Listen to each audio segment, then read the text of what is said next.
Good evening. You're watching the Cheese Room podcast. I am the caller. I am live from the dining room. Thanks for joining us on this beautiful, wintry Monday night. I'm joined by some very special guests tonight. Becky, the world's most travelled in the UK Tottenham fan. Welcome to the show. No, there's people that travel further than me. Hello, everybody. Nice to be here. Yeah, you're not wrong. It's cold today. I thought spring had sprung, and then I've been really cold today. It didn't help that school the heating wasn't on until about 9 o'clock. So if you feel like your bones are cold and you can't warm up. So cost of living crisis, isn't it? I've got to balance the books somehow. Turn the heating off, freeze the pupils. It's fine. Keep them awake. And joining us from the West Country is Gibbo. How you doing, Gibbo? Yeah, sound mate. Nowhere near the West Country, but yeah, I'm fine. I might sound like I'm from there, mate, but I'm not. Yeah, why happy, do you mate. like you're from there? I don't know, just carrot cruncher, ain't I? So just yeah, mate. Always happy to come and talk about Spurs, especially when we've done Chelsea, which ain't very often. So yeah. Excellent. I think this show's going to be mainly discussing how great we were on Sunday. A little bit of a look to what's going on Wednesday night. So obviously we've got Sheffield United coming up in the cup. I'm looking forward to that one. Yeah, it should be good. Sean Bean's team. Let's nail them. But we will absolutely come on to that. It is the Skipp show tonight, and look at him. What a beautiful specimen of a human being. I've backed this kid since he was five. Since that picture. If you're regular on the show, welcome back. Smash the like button. You know the routine. If you don't want to hear me go on about it 45 times an hour, but if you've watched the show on the long term, you will know that I have backed Skipp for so long, and just like Ross here, I've been called an idiot on Twitter many times when I've said Skipp has the potential to be world class. But we're going to come on to young Skipp shortly. Welcome, Ross, channel member. Kerry, we see you there. Welcome to the show. So it's going to be the Skipp show tonight, I feel, fully. But before we go into that, we should probably take care of business. You should join our Patreon if you're not already a member. There's Dave modelling some merch and Levy laughing at him as he does. It is only £3 a month, and you do get access to exclusive content, prizes and discounts. Our award-winning chat group, it won the Cheese Room Award for the best chat group last year, and is very lively on match days. There's merch after 6 months, fancy football, predict the score with Seb, and all just £3 a month. And it means you can have access to Davo 24/7. In fact, access to all your favorite Cheese Room podcasters 24/7. So you can abuse them not only by the media of Twitter and YouTube. You can also get involved and chat with them day in, day out, and give them as many pelters as you want, including myself. So go easy on me. First of all, the lineup. Sorry to put in, mate. Mate. That's Levy laughing at Dave, isn't it? Because he lives in his head rent free. Levy does, doesn't he? Lives in Dave's head rent free, mate. I really hope Dave is watching the show tonight, because he would love that, Gibbo, and I'm sure he'll have plenty to say about it as well. Let's look at the lineup. So it was unchanged. Not really a great surprise that it was unchanged. We beat West Ham comfortably at a canter. Any shocks there for you, Becky, or were you just expecting that? The only thing I thought he might do is, as brilliant as Skipp was at West Ham, I thought he would just rotate him with Sarr, just because the two of them obviously haven't had as many minutes as this, for a long time. It's to kind of manage their minutes and not kind of overwork them. So that's the only thing. I suspected that Richarlison would still be in front of Son. The only thing he possibly could have done is he could have rested Kulusevski and Son could have played. But yeah, other than that, no. I was pleased to see Davis still playing left wing back. I have to say, he did so well at West Ham. I think he deserved the opportunity to do it again. And again, he played really well in that position yesterday as well. Yeah, we'll come on to talk about some of the individuals in a minute. But Gibbo, any surprises for you? I suppose the one surprise I thought that Sonny, after his Super Sub appearance, we might just revert to type and put him in the starting 11. I'm glad that didn't happen for the record. But were you a bit surprised about that? No, mate. I thought it was going to be the same as. I was like you. I thought he may have brought Son back in after he scored, but I'm glad he never really, because Richarlison needs to run a games. Son obviously came in and scored, and I think it's good to keep try and keep these players on their toes and keep them hungry. We'll come on to it later, like towards the end. Even though Richarlison went off right near the end, you could see he was sort of like he was annoyed at himself, but that's what you want, these players fighting to get in the team. So hopefully that Son will come in the week and try and prove that he should be in the team. So yeah, I was happy that they stuck with Richarlison. Against the might of the Blades, no less. I mean, look, it was not too much of a surprise for me that we kept the first 11 the same, especially against Chelsea, who, although their form is pretty terrible, Potter in. Although the form is pretty terrible, we probably needed to name that starting 11. So you needed the solidarity of Davis at left back for me, left wing back. You needed Mr. what we calling him now, Royal Dino or something. You needed Emerson Royal at right back, because he is defensively solid, and Porro is still very much finding his feet in this country. So it's definitely not the right game from Sheffield United. I can absolutely see Porro playing there, but I think for Chelsea at home, where we've got such a dismal record against them, and it is dismal. I mean, it is beyond dismal. It was important to keep it really tight, and I think we saw that in the opening 45 minutes. It was very competitive. It was a very much midfield battle. What did you make of it, Becky? I mean, you were in the South Stand cheering them on. What were your thoughts on the first 45? Yeah, so it's similar to West Ham in the sense that we always looked reasonably comfortable without really doing very much. I thought we were a little bit more on the front foot in the first half yesterday than we were against West Ham. I was saying to somebody today, it's Chelsea and Liverpool the only two teams this season that I've pretty much heard of every player that's played. And that's because my husband's a Liverpool supporter, and you just always hear about Chelsea players. And they knock it about really nicely. They just looked really disconnected, I thought, and they didn't seem to have kind of a flow. And you could see that some of them were a bit tentative playing, with each other. But when they got going, they looked all right. But like you just said, I thought we really, Skipp made some really great challenges. It was a kind of meaty derby. It was meatier than West Ham. Weirdly, we were talking last week on the show about how Skipp got booked after 8 minutes last week. The challenges were just as meaty as they were this week. But I thought the ref, we'll come on to the VAR business, but I thought the ref, for the first part, seemed to kind of let things go a little bit and let it be a little bit like a London derby, and didn't stop for every single challenge. And, Chelsea were throwing themselves on the floor, but he kind of let things kind of, play out. So, yeah. Gibbo, did you feel similar? I mean, your man Hojbjerg was getting stuck in there in the midfield. Good, weren't he again? He was good again, weren't he, Caller? I think they all played well. Yeah, he was good again. You can say it, mate. Richarlison, I think the reason he's included ahead of Son for me in that kind of game is the defensive. And again, it's something I've been banging on about all season. He works his little toes off, doesn't he, down that left-hand side, and absolutely shows tons of fight. Shithousery as well, let's be really honest. He's straight up in their faces. But he gives you cover that Son just doesn't, does he, Gibbo? Yeah, he is a little bit stronger in the tackle, a little bit more robust, isn't he? And a little bit more hard-working than Son in those areas. I mean, Son doesn't defend, so yeah. No.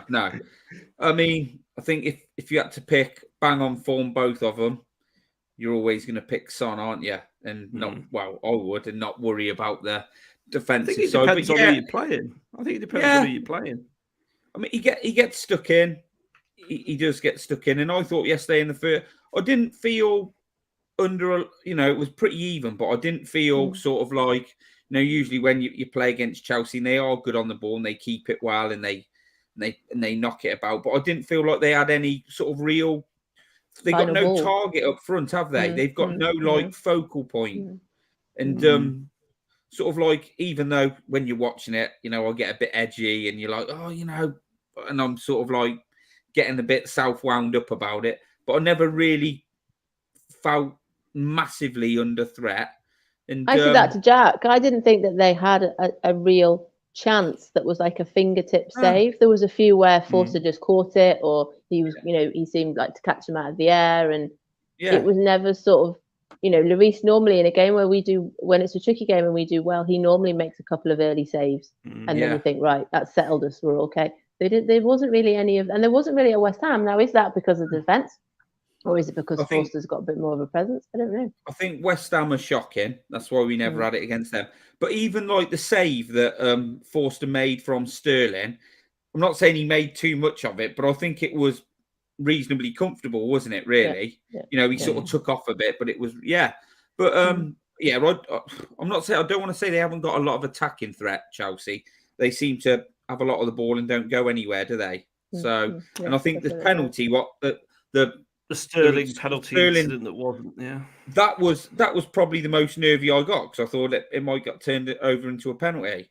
That was it, really, which is good when we're playing Chelsea, isn't it? Because we used to sort of being under the cosh last year when we played them. It was like,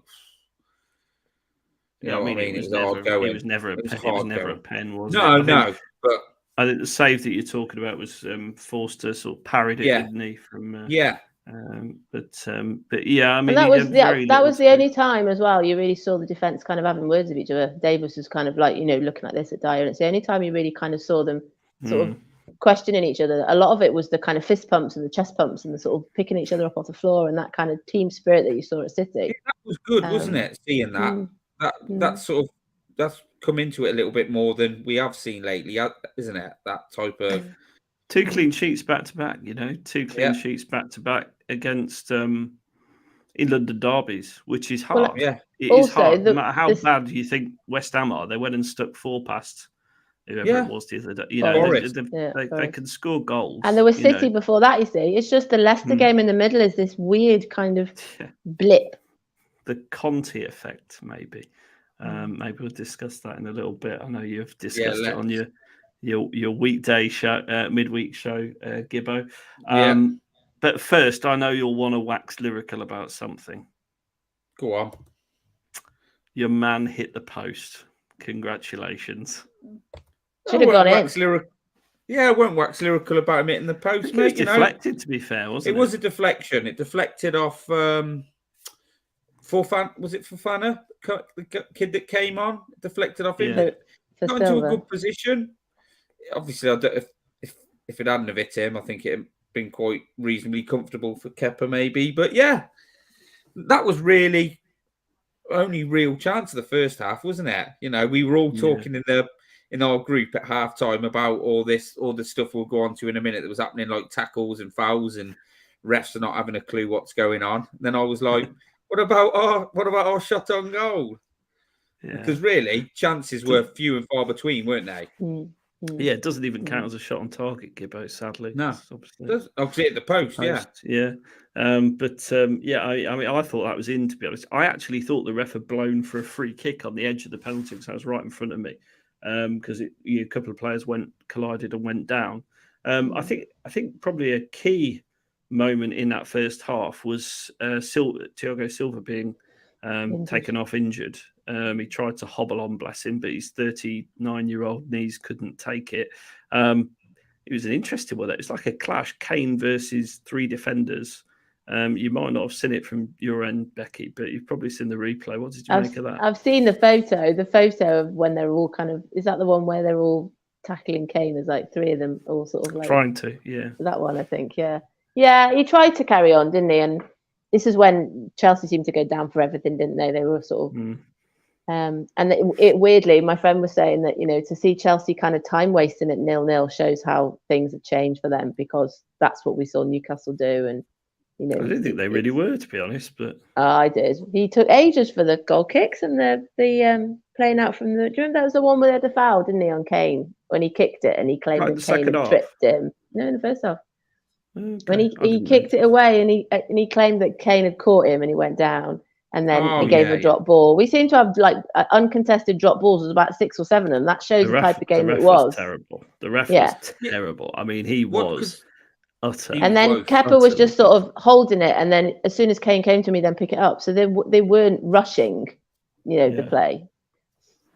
Yeah, I suppose there's no need to 0-0, is there? But you know, What did you think to Thiago Silva's elbow, caller? Did you think they could have been a bit more there? Because I know he didn't really catch him, but I felt that he moved his elbow towards him. Is this on Romero? On Romero. Yeah. I mean, Romero's probably not- whispered something in his ear, hasn't he? Oh be yeah, honest. he's probably called a family member of his something or something like that. But I thought he really sort of swung the elbow a bit. I know it weren't a great big, you know, big Duncan Ferguson elbow, but I thought he did sort of aimed it towards him. It was that, Glass was saying, it was that kind of niggly kind of, you know, I'm going to do this and you're going to do that and I'm going to do it and you're going to go down. And that's what you're saying about Richarlison. You know, it was kind of, everybody was doing it. And then, I don't know if we're doing it at the VAR bit now, but when it got to the VAR bit, the thing from where we were is that the ref, once he booked Royal, he then branded, he had his card and it's like, where am I going? And he was like walking around, like he's marching around, weren't he? Seemed to have an idea, and I noticed that in the ground. And I watched that back on Match of the Day last night, but I noticed that in the ground how he was kind of like, yeah. And then you've got Richarlison going, he's over there. You know what he's like? He's over there, and it just, it was a bit chaotic. And as when you've got always, Richarlison on the pitch at the same time as Romero, it just doubles the intensity of everything, doesn't it? Yeah. I watch people like Kane and Dier because Kane's always in the ref's ear. He's always talking to them about different things, and I don't know. Again, we've kind of gone out of sync, but there was an incident where Richarlison probably should have got booked for a cynical foul. They were kind of things that maybe Romero lost the ball, and he was kind of tracking back, and he completely took him out.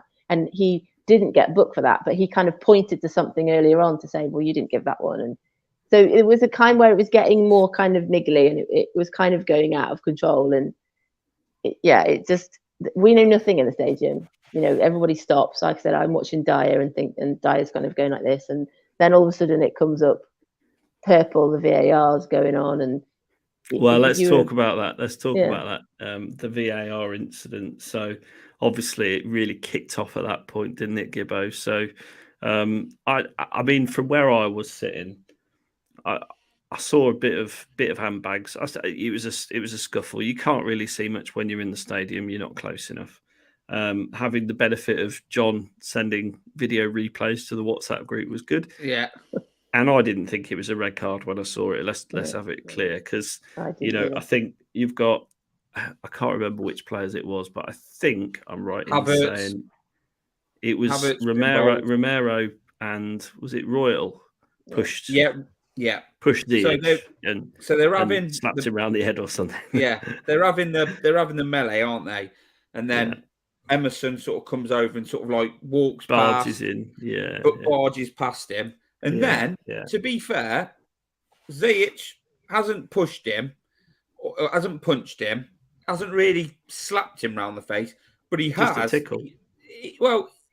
He's done something to his face, hasn't he? And he's raised his hand towards his face, which is a yellow card offence. And the tackle before was a yellow. The foul he committed, that's a yellow card offence. Yeah. So really, he should have gone. I mean, Emerson deserved his yellow for his part in it, definitely. Yeah. But like the minute you raise your hand to someone's face, that's a yellow card offence. But the ref just made a complete cluster of it, didn't he? The whole situation. Everything seemed to be in the wrong order. It was like, to us, it felt like it had gone to VAR. He'd booked the two of them, and then it's still going on because I'm watching Dier. Dier's right in the ref's ear and thinking, "Oh, this isn't finished." Then all of a sudden it comes up VAR, goes over to the screen, and I turned to Jack and went, "Uh-oh, Royal's probably done more than we've maybe seen here, or one of them has, or something," because Dier was going like this as if to say it wasn't me, so it wasn't clear who the ref had an issue with. Like I said, we had no idea. But do you guys not? I watched Match of the Day when I came home from work again today, just to watch it all again.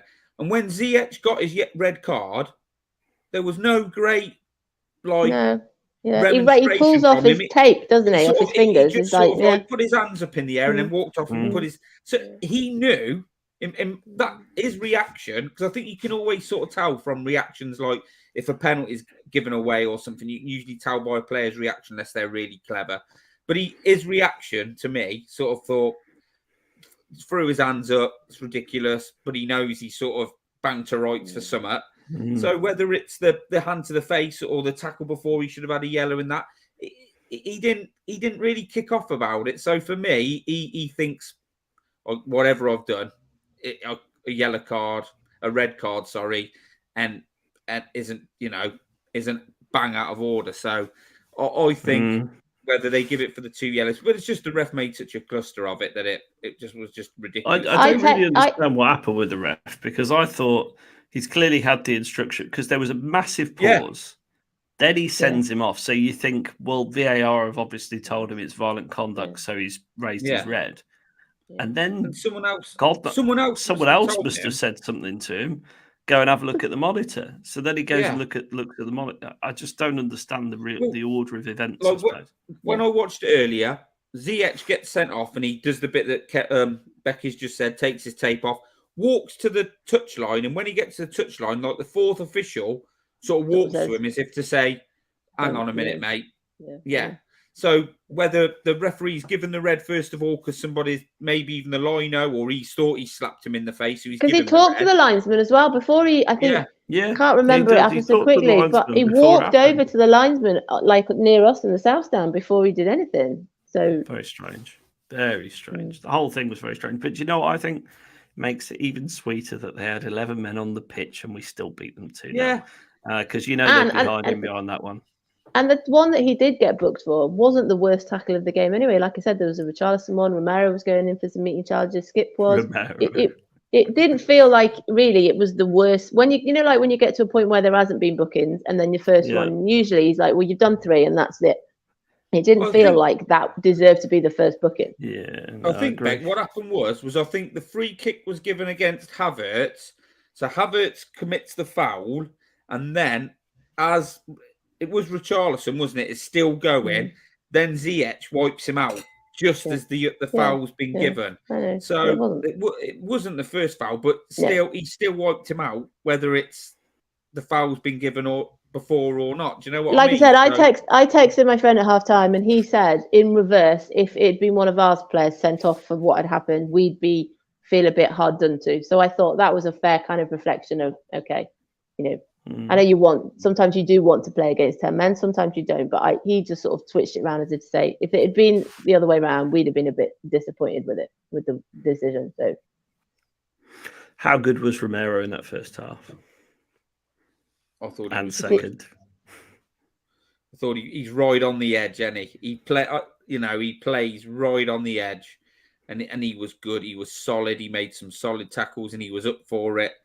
I love him. I genuinely love the guy. I think you need him, and it's sometimes it's going to go the opposite way, isn't it? But I think he's got to be it's got to be banging on the dial. Like if you go that way, it's too much. That way's not enough. It's got to be like. But that's what makes him exciting, isn't it? He's on the edge, living dangerously. Yeah. I just felt he timed everything a lot better compared to like even City. Yeah. And West Ham. Like from where we are, when he does those kind of diagonal runs and it's just out like by the corner flag or something, I'm like, watching, thinking, what are you doing? He just seemed to time things a lot better. And there's a kind including of that nutmeg that Paul's pointing out, and also you can see that between Royal and Dier there is a kind of synergy, and whether it's forced or somebody else put in the chat about he has a kind of calming presence. They seemed, I don't want to curse it, but they seemed to be better playing out for the back. There were times when they were kind of flicking it over people and flicking it round Chelsea players, and it wasn't like showboating, but there was a sort of kind of like, there's a confidence here, and this is why it's such a fine line, because if we think back to Leicester when they were so horrendous and torn apart and ripped open, you didn't, like we said a minute ago, you didn't massively feel unless there was going to concede, unless it was going to be like a worldie or something, or someone had made a mistake. It just had this kind of quiet kind of way about things, and that's where it's so high risk. When it works so well. When it doesn't, players' heads drop. Mistakes are everywhere. And mistakes just happen and it just crumbles. But when it's working, it looks really clever the way it all kind of interconnects. What I do feel, I'll tell you what I thought I saw a few more times, is that like Romero, when he's sort of gone in for one of those challenges or it's just bubbling, Dier gets round him. In the last 2 games, Dier gets round him a little bit more. Old oil rig gets round him. And I'm not saying he's found a bit of form again, because but he's started to look a little bit more solid, hasn't he, after the Leicester game? It's okay, you can praise him, Gibbo. But that's what I just said. We're too caught. We don't want to jinx it because it seems to be going quite well, but we just know that it can revert back. Dier's always had periods where he plays really well, but he's just susceptible to periods of shitness, isn't he? But then, I think he was good. Like I said, I've seen him sort of get round Romero a bit and maybe just tell him to calm down a bit and maybe sort of out. I genuinely think it is certainly a case of Davis gives you a lot more balance on the left than Perisic. He gives the back three a lot more protection. Longlay's getting a bit of a run in the team, and he's a good natural left-sided distributor, and he can get forward well. And I think that's his strength. And Romero on the right, I think the balance looks like it's been found, caller, doesn't it? Balance looks better. Balance is better with Davis on the left. And look, Davis is not a marauding left wing back, is he? Let's be honest. But when you're playing the big teams, and this isn't new news to anyone in the choose room because we've been calling for it several times over without appearing to appear like know-it-alls, Davis does give you that shift. Whereas Perisic is defensively terrible, pretty poor. Let's be honest. Final third, brilliant, but defensively, he doesn't give you that. And I think the whole back three looked better when Emerson Raw's playing well defensively, which he has. And let's give him a lot of credit because I think he's been fantastic last few games. And on the left hand side, Davis, missed the consistency. And I like Davis. He gets criticised a lot. Have I said before I would sell him? Yeah, I probably would because I think he's very upgradable. But what he gives you is a solid 7 every game. He's solid 7 Davis. And as Paul pointed out, that was his 300th appearance yesterday. Game. Let's be honest though, caller. He's performed. I know it's only been 2 games at left wing back, but he's performed better than Sessegnon has there this season, hasn't he? I think anyway. He's shown he's shown more intent going forward, even though that's not his strength. And obviously he's more sound defensively as well. So Davis played left back under Poch quite a lot, didn't he? In fact, he was more of a left back than a left wing back's a different kettle of fish, isn't it? That's up and down. But I think he's shown more in that role than Sessegnon has this season. Do you not think having Longley inside him allows Longley to push forward, Davis to drop in because he's defensively minded? The balance can't do that. Perisic can't do that. So I think you're right. I think the balance is better. Perisic can play left wing back, but I think going forward now, Davis is doing all right there. I'd probably rather see Perisic, if he's going to be brought on as one of the front men. Do you know one of the front Which is what he did at Preston. He started up front at Preston. He can play on the left. He could do a job on the right wing because he plays left wing for Croatia, doesn't he? Correct. And if needs be, if we're on the attack or we're going for it, he can play left wing back because he's played there before. But so we got that option. Yeah, and what about the Royal Naissance? The Royal Naissance. Becky, are you growing to love Emerson, or do you still get out of my club? No, I'm people will know on here. I'm probably too nice to our players. I don't really kind of ever call any of them out. I certainly wasn't one of the ones booing when he came on at Villa. No, well that's he wrong. was. I mean, he wasn't actually. He had a good game, but he wasn't as involved this week compared to West Ham, because we seem to play more down sort of their left-hand side, to Richarlison and Davis and that kind of side with Kane more than we did on the right-hand side, I thought, this time. So, he was solid for what he needed to do, but he wasn't as involved in the game as much. Yeah, he's it's lovely because he's got engaged since last week, hasn't he? After he's saying about the celebration he did about his girlfriend, and he keeps messaging people and saying how happy he is, and he loves working with Romero, and he's really enjoing it, and he's saying all the right things, and he's trying hard, and that's all you can hope for. Watching Porro. Go on, no, go for it. I was just saying, when you've got Porro, everyone was saying about since he came in, and then Doherty's moved on. We want that kind of strength in depth, and it's helped Royal.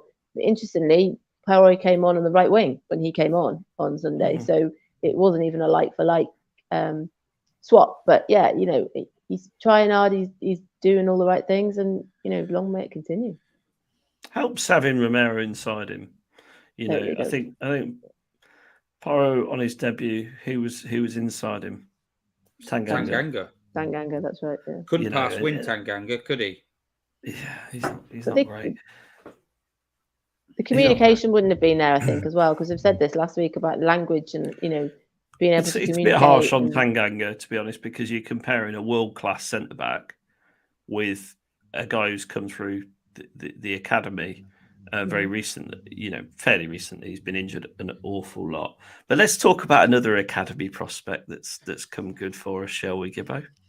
Yeah, go for it, mate. So, who's this going to be? Second half restarts. Yeah, there's 19 seconds on the clock. I don't know what Chelsea were doing defensively, by the way, because Emerson had sort of a little scuffed shot and Kepa palmed it, didn't he? And they tried to get it away, but it was a terrible clearance. You're pulling your hair out if you're Potter. And this is where I feel for managers sometimes, because there's nothing Potter can do about that.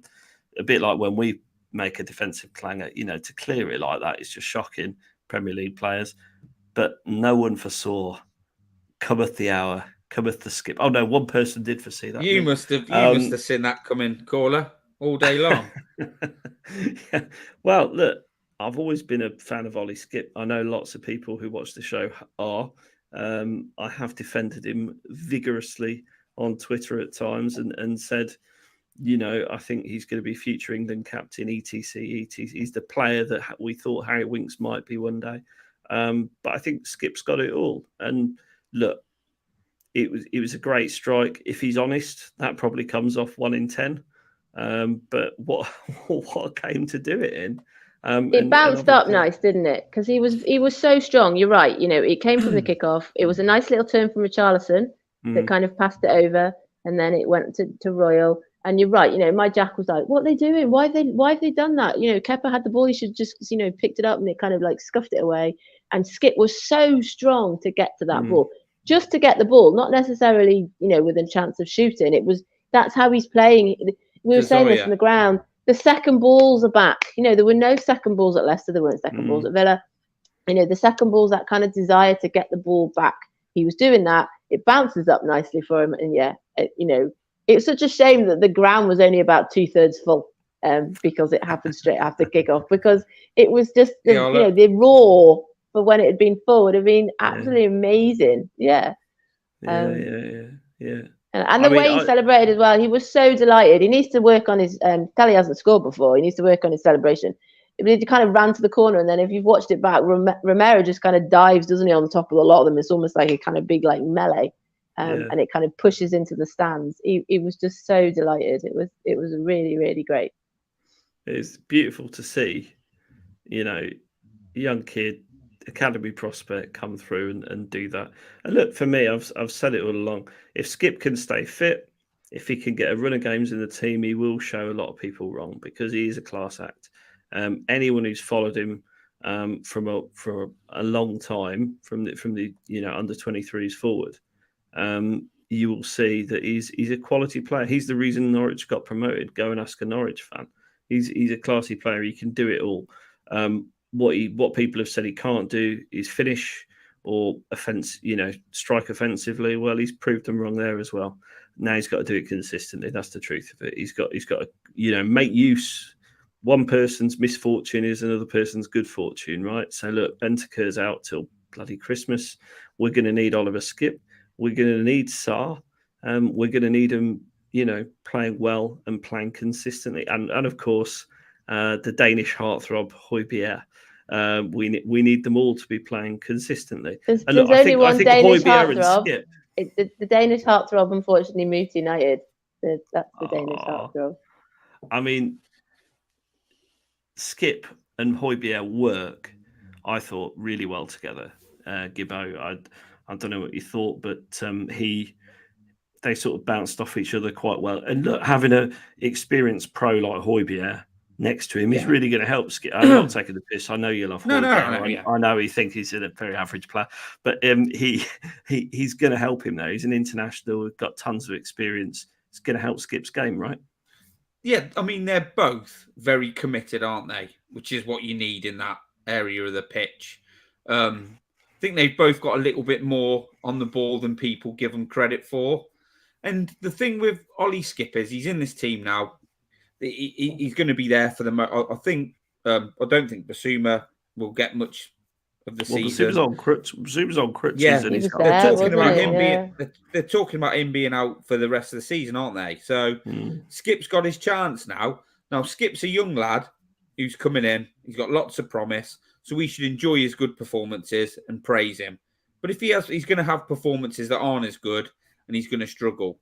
So what we've got to try not to do is get on his back, because we're going to need him for the rest of the season. So we've got to enjoy these performances and hope that he can just build on it and keep turning in decent performances. And they were good. They were both good. And yesterday, they just literally, Chelsea obviously have got a guy in middle of midfield who cost 106 million, and Skipp cost us nothing. And I think he was on par, if not even better than him. To be fair, I thought he had Declan Rice in his back pocket the week before. Yeah. There's a communal. I'm going to keep it clean. There's a communal celebration of how great Declan Rice is. Yeah. And yet Ollie Skipp had him in his back pocket for 90 minutes. Yeah. So I think this is the reality. And I think there's a lot of truth in this. If you had a Latin name, people would be raving about him. He has the disadvantage of following in the footsteps of Mason Winks, etc., which is all perfectly true. And everyone wants us to go and spank £100 million on a midfielder. But I think when you've got players coming through the academy as good as Skipp, then you've got to play them. And look, you're right, Gibbo. He won't. But I don't think he will have bad performances. I don't think I've seen him have a bad. I think I've seen him have one bad performance in a Spurs kit, and that was on that game where I think he came on as sub, gave the ball away a lot, but he was coming back. Okay, then that was his first. And he wasn't fit then. You could tell he wasn't fit in that game. He was like half a yard off pace. But he may have games where he's not as effective. People have very short memories. Last season, before he got injured, and it was a really bad injury, he was our best midfielder. People were saying, drop Hojbjerg, sell Hojbjerg, we've got Skipp. And I think people have forgotten about that, to be honest. I think people have But he was playing under that. Nuno, wasn't he? It was Nuno. He was playing under Nuno, and then he was playing under Conte. Look, we need him to play games. We need him to improve and become better. He was fantastic yesterday. Long may it continue.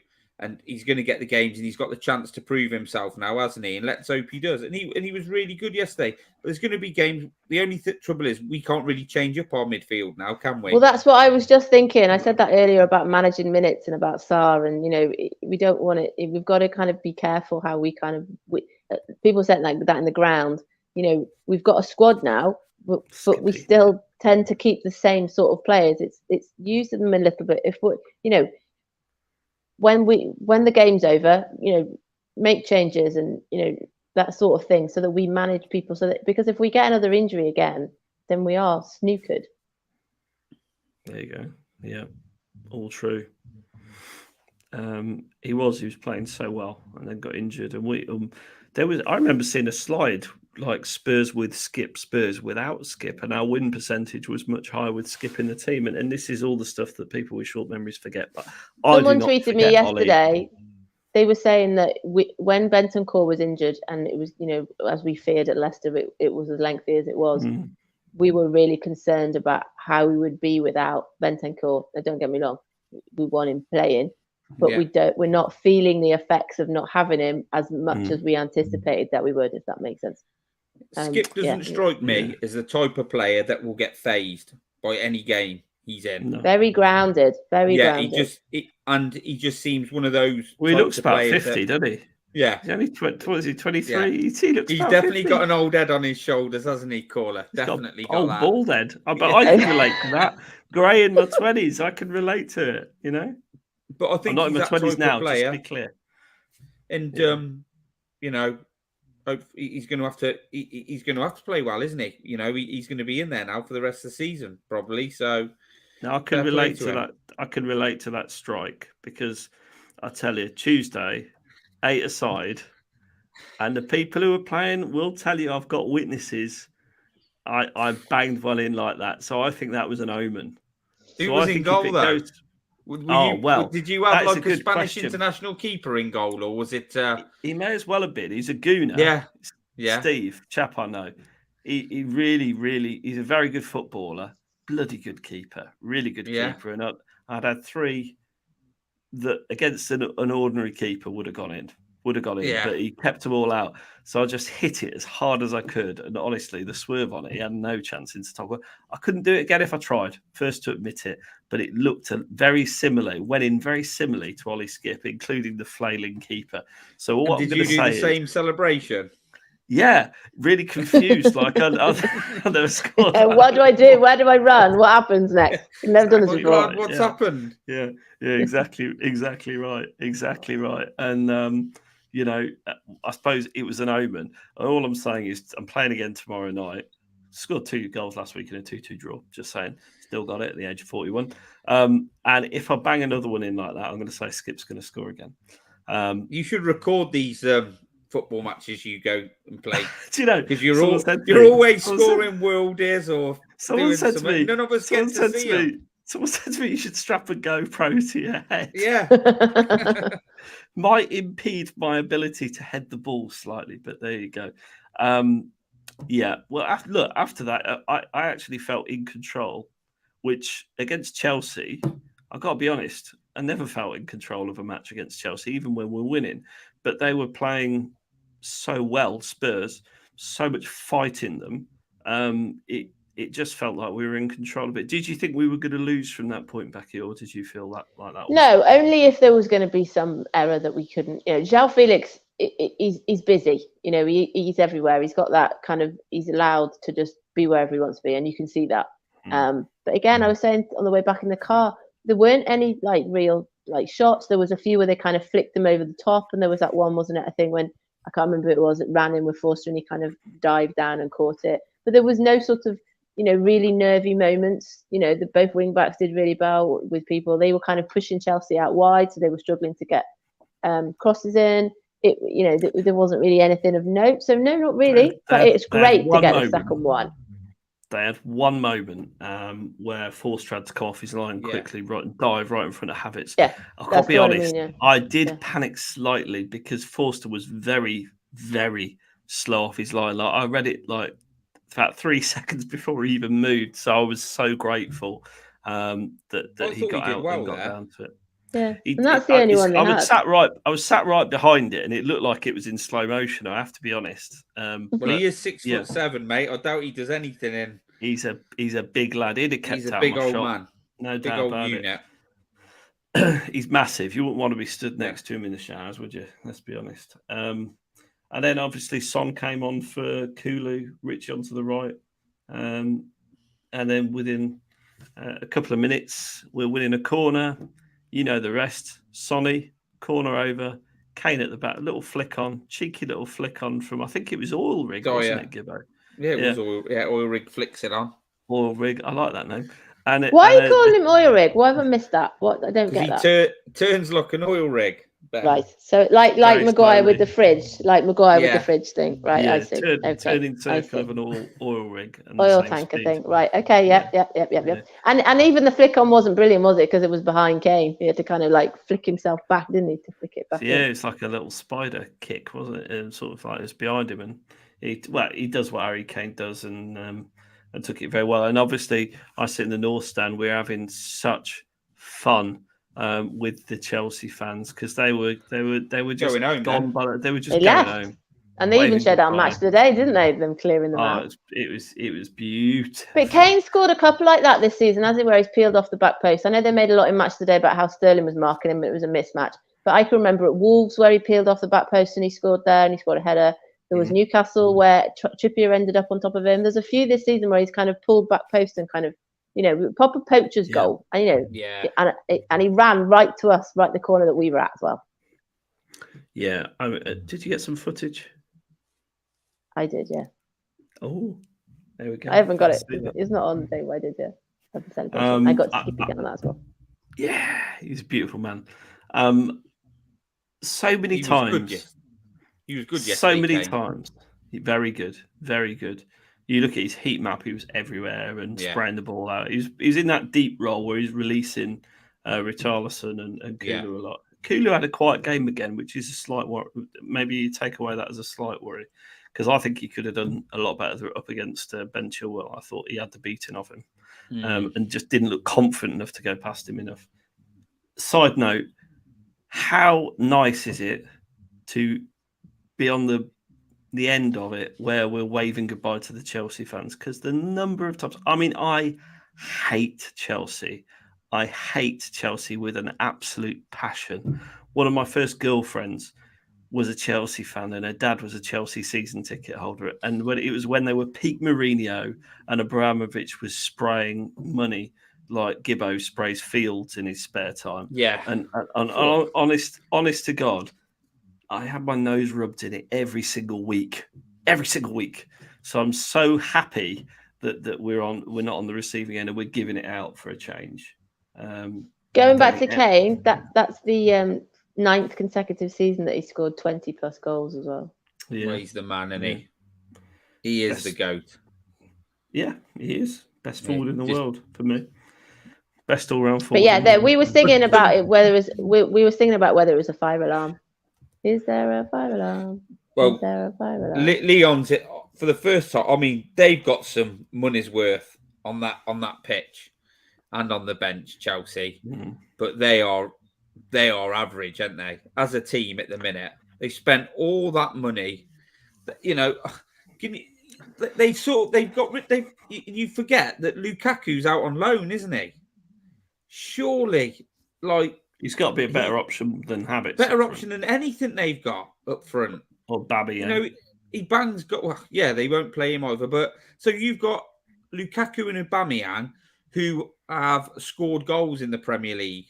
They pretty much scored goals everywhere they've been, haven't they? I know when he's come back, Lukaku struggled a little bit at Chelsea. They're good players. Look, they're international forwards. Yeah. Very disjointed, though. Very disjointed. Yeah. You can tell that it's almost like he's gone him, and him. Not necessarily Potter, the that owner. In Potter's back. And they're all just I know I'll get pelters for saying that Potter would have been a good Spurs manager. And I know I would always stand by it because I truly believe that Potter is a good manager. Like, this changes absolutely nothing for me. What he's got given at Chelsea, we're not going to talk about Chelsea, it's a Spurs show, but what he's been given at Chelsea is the owner's just gone, right, this one, like you say, Becky, and make a team out of them. And it don't work like that. It's got to be, it takes time. Time. And the fact that he made 6 changes, didn't he, for yesterday's game? And you can kind of see that as well. You're thinking, well, if they're having a run of results, try and kind of almost work themselves into a kind of form. But he's changing it a lot as well. Trying to keep all those egos happy. 30, I was about to say that. 30 internationals in training, 30 egos. They're losing. I doubt any of them he's earmarked and said, get him. He's the man we want. And it's just like, go on, Gray, fill your boots. And he just doesn't know what to do, does he? Look, it was a great day for Spurs. Who was your man of the match, Becky? We voted Skipp. I think Skipp or Romero for me. Both. Yeah, and there was one time when Romero lost the ball in the second half. I can't remember it. And to be fair, Romero was like, sorry. Skipp got that back and made the challenge to win the ball back. And I just thought it was Skipp. But like you said, they all played very well. When it works, it's tricky to kind of pick one because there's lots of consistency throughout the team, which is really great. But Skipp for me. I thought Royal Gibbo. was more influential last week. Yeah, I thought Royal was solid, but I didn't do anything wrong. But I thought Royal was really good again. Weirdly enough, I've seen a few things on Twitter today of people calling out people for praising Royal. But I mean, if you can't praise somebody for having a good run of form for 2 or 3 games, what can you do? The guy had been. But let's get it right. He's worked really hard. Yeah. Who haven't even been in the ground. He's worked really hard. He's playing well. He's putting in the effort you want. He's doing everything. He's doing more than we thought he could do. He's looking really good. He's responded well to Spurs paying. We kept saying this, didn't we? Every time he kept getting picked, everybody was like, "What is it that Conte has seen that we aren't seeing?" And I would never boo him, but even I was a bit like, "What is it? We haven't seen it." And we are starting to see it now. Weirdly, when Conte's not even here. All you can ask of him is that when he gets picked, you get the best out of him. He gives the best version of himself that he can. And the last few games, that's what he's done. So if you got to praise him. You remember Man City away last season, Liverpool away last season? That's how he played in those games. Yeah. And he was good at Man City away this season. To start off with, it all went to shit. But he's playing well. And I thought he was good again yesterday. And I thought, Mod Drummers put here, Royal, Skipp and Romero, But I think yesterday was probably one of the hardest man of the matches to pick this season because everybody was pretty good, weren't they? Maybe Kulusevski not bang at it. Richarlison was full of hard work, not as much quality as you'd like to see, but he did well for what he was asked to do. But Skipp probably edges it because he played well and he scored, didn't he? So, but Kerry says that though they're playing for a team that was really evident at City. I remember that block from Dier's knee that went out for a corner, and he did the kind of, that's there. And I can't remember who it was, but someone's put earlier in the chat about how is this the effect of having Stellini there? Well, and again, he was asked, wasn't he? Yeah. Well, on Match of the Day, he was asked again, wasn't he? He was saying, he was expecting him back some point this week, and I was a bit like. Don't change it. Don't change things. Keep things as they are. The morale seems to be there. That kind of like I said, the second ballness, the kind of fights back, and I don't want that to change. For me, he was asked at one point. I can't remember where I saw it. If Conte, do you need to rush him back? And they were sort of saying it tongue in cheek, but he was like, "Oh yeah. We need Antonio back. We desperately need him back." And I'm like, protesting a little bit too much there, aren't you, mate? Making it as if we desperately need him back. Skip said that though in the interview, didn't he? He said, we are having communication with him, but we want our manager back. Yeah, I mean, look, he's got 100% win ratio as Stellini. 4 matches, 4 wins, including wins over Manchester City, West Ham, and Chelsea. So Marseille. I mean, that's not a big one. That's not a bad record, is it? Do you think there's anything in this, Becky, that Conte, for whatever reason, we don't get the same results when he's here, or is it just a coincidence? Someone said something yesterday, I think it was on Twitter, and they were saying, it's interesting that Royal's playing so much better when he hasn't got Conte there. We always said last year for Doherty, and Sessegnon, that was a really good help for those two because he was often telling them where to be and he would point in. And this person just said, we've had this arc from Royal and Conte's not there, sort of, sulking and sort of standing there, brooding. I don't know. It's really tricky because it's his tactics. He's the one who's chosen the team. He may not be the one actually physically standing there, but that they're playing his way. It's not. We haven't changed formation while he's been out away, so it is still Conte in that sense. There is just something different about them, and I think we talked about it on the show. You said about, was it last year at Burnley? He said that he had like a team meeting, didn't he, after that game, and said we need to kind of clean slate. And he said that he had one this season after Villa. It's quite remarkable how different things feel. There hasn't really been any negativity for about 3 weeks, apart from the Leicester bit in the middle. And it's really, it's great to be a part of. You just don't want that to stop. Gibbo. Yeah. What's your thoughts on the same subject? Do you think that there is a?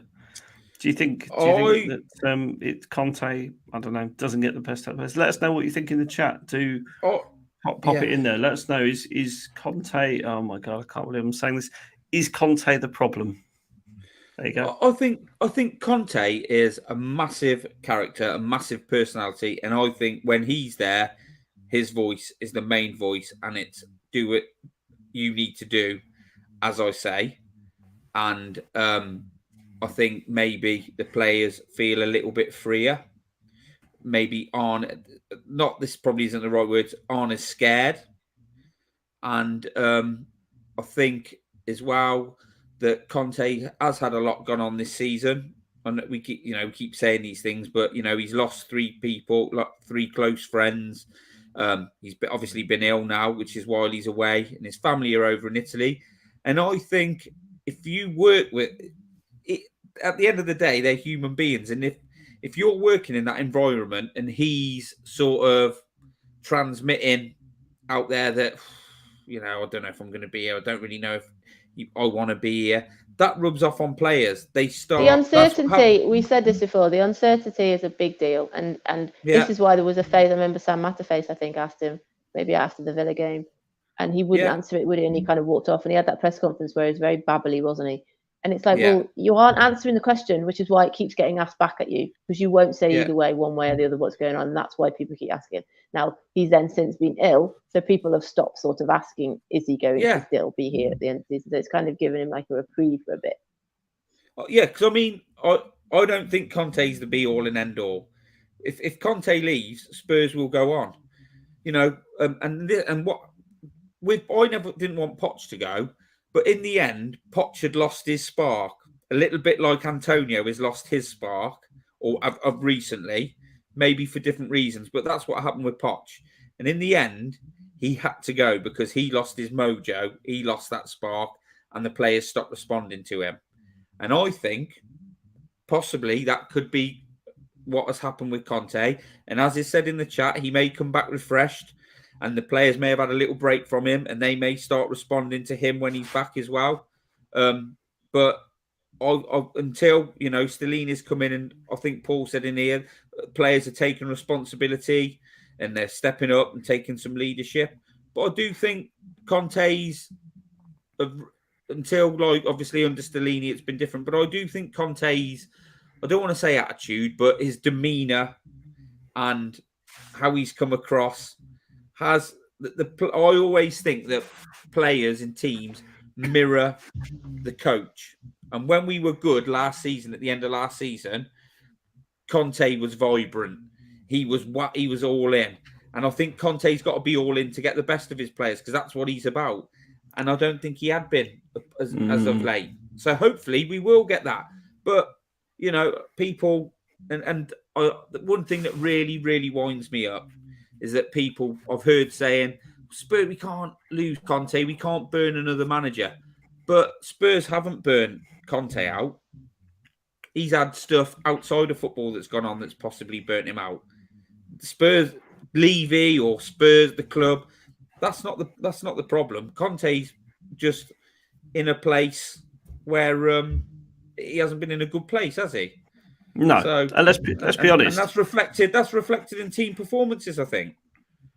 And let's be honest, if you've got a lot of stuff going on outside of work, no matter who you are, it does impact your in-work performance. And look, I think Conte, would those results be any different with Conte in the dugout? We'll never know. That's the truth of it. But that's the thing that frustrates me slightly, is it says that we're playing for our manager, we're playing for him and we're doing everything for him because he's at home watching and we want him to make a speedy recovery and we're really playing for him. Brilliant. Do that when he's on the sideline as well, or the touchline. Do that when he's actually physically there as well. Don't just do it when he's not. But this is what, just saying this. Sorry, caller. We had a little chat about it in the WhatsApp group earlier, and it's obviously on a completely different scale. But if you've ever worked with someone who's like, I don't want to be here, and is always grumpy and moaning, that rubs off on you eventually. When you're in close quarters with them all the time, that rubs off on other people as well. Other people get like that. If you work with someone who's like that, and then you sort of end up being like that as well, you start moaning about the same sort of things and that. So, he needs. Hopefully, he comes back refreshed, and we get the old Conte back for however long he chooses to stay. A massive shadow. He casts a long shadow, yeah. And the reality of it is, you're right, we need Conte back and firing on all Italian cylinders. That would be beautiful. So hopefully he's had a bit of rest, a bit of ragu, and he's going to come back and be absolutely on fire like we know he can be. I do think the contract situation with Conte is part of the problem. To be honest, I genuinely do. He's not shown enough commitment to Spurs for my money. I just wonder. I think Conte, if we finish top 4, I think he stays. Do you feel like that? No. I don't think it's a footballing thing, mate. From what you can only say from what you see, but I think it's I just get the feeling, mate, that he wants to be. If AC Milan job comes up, or Juventus possibly comes up again, which both could, I think he jumps at the chance. I don't think it's that Spurs have bought him a right wing back who he doesn't play, mate, for 45 million. We have spent some money. Maybe we haven't got these centre backs in that we all say we should have bought him a centre back. Absolutely right. But he has had players come in everywhere else. I do think there's a big part of him that just hasn't really settled and wants to go back to Italy. That's what I feel. I don't think he's a terrible coach. I don't think he's a terrible person. And I just don't really think it's. I don't really think that it's comment that he made. That comment that he made about how he wants to succeed and the club want to bargain or something like that. He said, didn't he, or barter, whatever it was. It just gave the sense that I was just reading in the chats. Then is top 4 enough? We're like desperate for that as a minimum. Is that enough for him? And maybe last season it was a shorter season, and but the second season, is that really enough for him? I think it probably, unless he's got these guarantees that we don't know about. Yeah, I'm not sure that's enough for him. If he gets top 4 or FA Cup, say if he got the FA Cup, he can walk off into the sunset, won Spurs a trophy. I've done my job, saw out my contract. Thank you very much. Off he goes. He can't lose, can he, in that situation? But we'll see. I mean, I don't think he's the be all and end all, the same as a lot of people do, who are desperate to believe that it's because he's not been backed by the board or whatever that he wants to leave. I think there's just far more to it than that, and I just think he wants to go home. His missus and kids are there. I had this conversation with somebody in the ground yesterday. But it's not our fault that he didn't move his family over here. If he was committed to it, he would have moved them over here. So when he says he misses his family and he wants to go back, I appreciate that. But he was never going to be fully into it if he didn't move them over. I remember when Mourinho was living in a hotel and, they were saying a similar thing about him. If the job's important to you, you do as much as you can to make it work. And maybe he thought he could do that with his family still in Italy. But then to kind of revert back to, his family's away and he misses his family, bring them over then, kind of fully immerse yourself, because that's what the players have done. I said this to someone yesterday, the South American players have done that. They've got their families over here. We're always watching them. We saw that video last week of Romero, scissor tackling his little boy. And, the players have done that. If it's part of the whole thing, isn't it, about wanting to be there and settle in, and maybe Conte should have done that. I think that would help as well. If Conte stays and he commits and he wants to be at Spurs and he wants to push us on, brilliant. If he doesn't, we move on. So what? Very succinctly put, Gibbo. Yeah. And we do move on at that point because there is an FA Cup match coming up. There's our next few fixtures. So we've got Sheffield United this week, Wolves at the weekend. Dave is going to join us from Talking Wolves on Friday. It's going to be great. We've got, obviously, then Champions League, AC Milan at home. And then Forest and Southampton, which, 2 games, certainly 2 from 3, I quite fancy. I'm a bit worried about Wolves, if I'm honest, but we can cover that on Friday. That's where Sheffield United sit, second in the league, so not too far off the well, they're in the promotion spots, but not too far away from the Premier League. And Sean Bean and the Northerners will be rooting for them, I'm sure. There's the last few results. Beat Watford 1-0 most recently. And of course, Wrexham in the last round of the cup. After a replay. Absolutely. And that's how they play. So very quickly, there's the top goal scorers.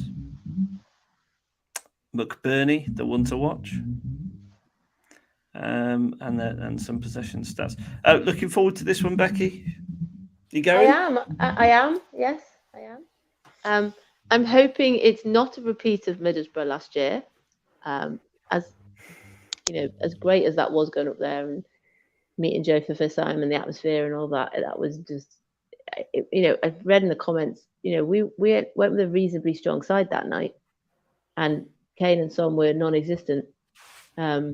We've just talked about the last, if we include City, the last sort of 3 out of 4 games where everybody's put a shift in and everyone's played really well, and we've really struggled to put, the man of the match, and it's been really kind of competitive. If 2 or 3 aren't on it, in a rainy, cold Sheffield United on a Wednesday, we might struggle. They're going to have their home support behind them. It could be very similar to Middlesbrough last year. I'm obviously hoping it isn't. But yeah, it's a tricky one. I was saying this in the ground yesterday. On paper, those fixtures look really, really winnable. I know the Milan's slightly tricky because we need to score, but but we've done really well in games that we could have had all sorts of results yesterday. We just really didn't know what sort of Spurs were going to turn up and how Chelsea were going to be, and it's just we just never know. It's almost impossible to predict. It's the beauty of the game, isn't it? Yeah, but it's hard. But yeah, I'm looking forward to it, to people I'm going to see again and all that sort of stuff. But I just really hope we do get a result. Teams have fallen by the wayside in the FA Cup this season, and it's a really, really good opportunity to go far in the competition. We just need everything to we need a bit of luck. I said this a couple of weeks ago. We never seem to have any luck. We need some luck. Turn up wouldn't it, Beck? Like you said, you went to Middlesbrough. They got to turn up on Wednesday, haven't they? Because I think Sheffield United will go reasonably strong. But watching Man United yesterday, Newcastle in that final, and listening to some of the build-up on the radio, made me feel a little bit sort of like, we need to be getting to a final. Come on. About time. We're due. FA Cup final. Like you said, Beck, really good opportunity. And, even if Kane doesn't play, which I hope he does, then Richarlison, move him into the central role. Time to step up, isn't it? These players got Porro if he comes in. These players are fighting for their place now. Danjuma, all these, So hopefully they'll go at it with the right attitude. And if we do, we should win, really. We should beat them. We're sort of John just reminded me about team. Yeah, John just reminded me about the disallowed goal for offside because there was no VAR, was there? That's right. I remember seeing it afterwards on the way home. Yeah. Still thought we were poor, though. I know, deeply upsetting. Yeah. We were terrible. What's your thoughts, though? What's your prediction? Becky, you going to put your neck out there? Win after extra time. But I hope it's a lot earlier and easier than that. Is there extra time or is it replay? It went to extra time last time. Middlesbrough scored in it. They scored in it. Yeah. Because when I got caught on TV, it was in extra time. Gibbo, what are you saying? I'm going to be positive, and I think we'll go up there and beat them 3-1.